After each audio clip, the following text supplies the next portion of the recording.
آقای همتی نخندید، اشک مردمو در آوردید. برای چی میخندید آقای همتی؟ برای چی میخندید؟ به خدا نیستید تو مردم. با ماشین شیشه دودی میرید میاید، نه تورم رو شما تاثیر داره نه چیزی. بعد اونور میگید که عربستان به ما گفته تاب‌آوری اقتصادی و فلان، تعجب کردیم. به قرآن اگر تاب‌آوری اقتصاد رو شما بود من ناراحت نمیشم، من عصبانی نمیشم. تاب‌آوری اقتصاد میدونی رو کیه؟ رو اونی که 22 بهمن با یه موتور سی جی میاد کف خیابون بدبخت شده بازم پا انقلاب وایستاده. من حرفم اینه آخه تا کجا شما به من بگید چه تضمینی وجود داره شما اگر که آقای همتی 6 ماه دیگه وضعیت اقتصاد بودی دلار 150,000 تومان نشه؟ اینو به من تضمین بدید که من برم به جای مردم بگم یا مردم من قانع شدم از حرف آقای همتی. ایشون به من قول داد حداقل 1 سال قیمتو نمیگم ارزون کنید. من میدونم شما عصای موسی ندید، انتظارم ندارم، ولی آقای همتی قول داده رو 90 تومن نگار می‌داره قیمت ارزو.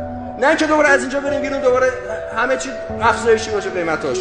مسئله بعدی آقای همتی، ببینید من چند جمله پشت سر شما جلو رو شما میگم. بحث ما با شما اینه که اصلا مدیریت بازار ارز چند وجهی پیچیده است، نمیدونم دستوری نیمایه، مثلا هیچ کاری به این چیزا ندارم، هیچ کاری به این حرفا ندارم. آقای همتی شما هر بار مصاحبه میکنید تن ما باید بلرزه که یه پالس گرونی به بازار نیاد. یه بارش قیمت ارز بود تو کمیسیون شما اومدید یه حرفی زدید گفتید خب من نمیدونستم پخش زنده است. خب من نمیدونم اون دوربین برای چی بوده اونجا شما نمیدونستید. دفعه بعدی رفتید گفتگو ویژه خبری، خبرنگار از شما پرسیدش که قیمت طلا، شما بله داشتید بازار جهانی طلا رو می‌گفتید، اینو منم میفهمم، ولی مخاطب داخلی چه برداشتی می‌کنه وقتی شما به وزیر اقتصاد این مملکت میگید نه خیالتون راحت در چند وقت دیگه قیمت طلا پایین نمیاد، دوباره قیمت طلا صعودی میشه. آقا اینا پالسه. شما با هر نیتی با هر خلاصه قصد و غرض این صحبت‌ها رو کرده باشید آقای همتی شما صحبت می‌کنید مردم بدبخت میشن. از اون بازاریش بگیرید تا اون کارمند و دستفروش و همه دارن بیچاره میشن تو این تورم. من اون حرفو من باب شوخی و تعارف نزدم. آقای همتی برید امشب فردا با هم برید تو مردم هر جا که شما از نیاوران شروع کن تا میدون شوش برید جواب مردم شما هر چی بگید من قبول میکنم، منم همون رو تکرار میکنم. مسئله بعدی شما من نفهمید طبق محاسبات پی پی پی باید 73 تومن باشه قیمت ارز.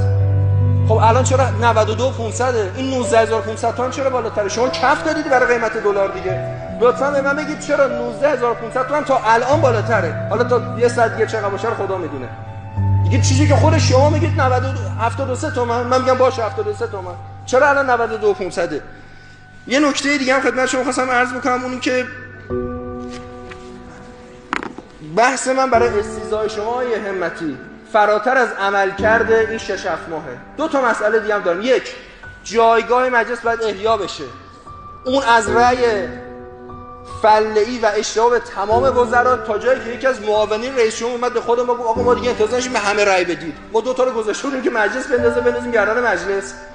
از اون مهمتر آقای همتی عزیز شما الان در زیر مجلساتون در وزارت اقتصاد اتفاقاتی داره میفته که من اگر اسمشو فساد نگذارم شائبه های فساد جدی وجود داره. اسم میارم. یک، ماجرای واگذاری ایران خودرو به کوروش که شخص شما پشتش بودید. امروز با پزشکیان هم من گفتم، آقای پزشکیان میگه نه ما باید خصوصی سازی کنیم. گفتم آقا خصوصی سازی کنید، دست فاسد ندید کارو. شرکت کوروش فقط یه فقره فسادش 220 میلیون دلار مال نامشروع. برای چی آقای همتی شما با وزارت اقتصاد واسه پشت این واگذاری؟ من بحث شخصی ندارم، نمیگم شما تو جیب میخواید بذارید، ولی این فساده، این متهمه به فساده. جدا از قوه قضاییه که باید جواب بده چرا داره تعلل میکنه تو این قضیه. کیفرخواست رو مدت هاست میگن ما داریم روش کار میکنیم، حکم معلوم نیست چرا نمیدن، که البته برای ما معلومه چرا نمیدن.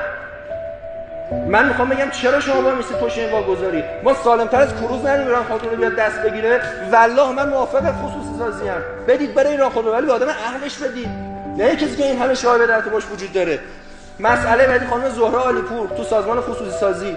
الان دوباره هیچی نشده، بچهای هفت تپه اومدن میگن آقا اینا دوباره دارن عین دوران روحانی اینجا رو به خاک سیاه میشونن. با کی؟ با چراغ سبز کی؟ با رئیس سازمان خصوصی سازی. هر کاری که تو اون 3-4 سال شد یه ذره امید تو دل مردم ایجاد کرد، از هفت تپه و جای مختلف تا الان کنترل زد گرفتن دارن برش میگردونن. من تعجبم از بعضی از همکارام، از آقای موسوی عزیز، از آقای بیگدلی که الان مثلا دفاع میکنن. آقای موسوی من پریشب داشتم فیلمش رو می‌دیدم در این کانال پخش کردن، روز رأی اعتماد شما چی میگفت اون اتفاقاتی که در دوره ارزهای همتی افتاد به خاطر کرونا بود.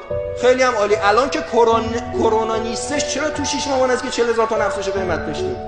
بعد برادر عزیز دیگه میگن آقا بانک مرکزی. من بانک مرکزی مفصل کار دارم، ولی بله طبق قانون نمیتونم استیزاش بکنم. دستم به شما که میرسه آقای همتی، دستم به وزیر اقتصاد که میرسه. شما که در زمان شهید رئیسی هر روز توییت میزدید میشود اینطوری کنیم اونطوری کنیم، آقا بکنید اون کارا رو بکنید. الان وزیر اقتصادید، مردم شما رو نشناسن میگن آقای همتی چه آدم خوبیه، کاش یه روز وزیر اقتصاد بشه مشکلات ما رو حل بکنه. اون موقع میگفتید میشه اینطوری راهش از این قسمت از اون قسمت. خب آقا من به قرآن اصلا آیه همتی من خیلی بدبین بودم به عملکرد این دلار از همون اول، الانم هیچ امیدی ندارم. ولی به خدا منم فکر نمی‌کردم تو 6 ماه قیمت ارز بکنید 92 هزار تومان. بعدم چی شب 22 به من رکورد میذاره میشه 94,000 تومان. فرداش بحث استیزای شما جدی میشه، قیمت ارز میاد پایین. یعنی ما نباید شک کنیم به این ماجرا؟ یعنی واقعا ما اصلا خیلی باید همه چی عادی نگاه بکنیم؟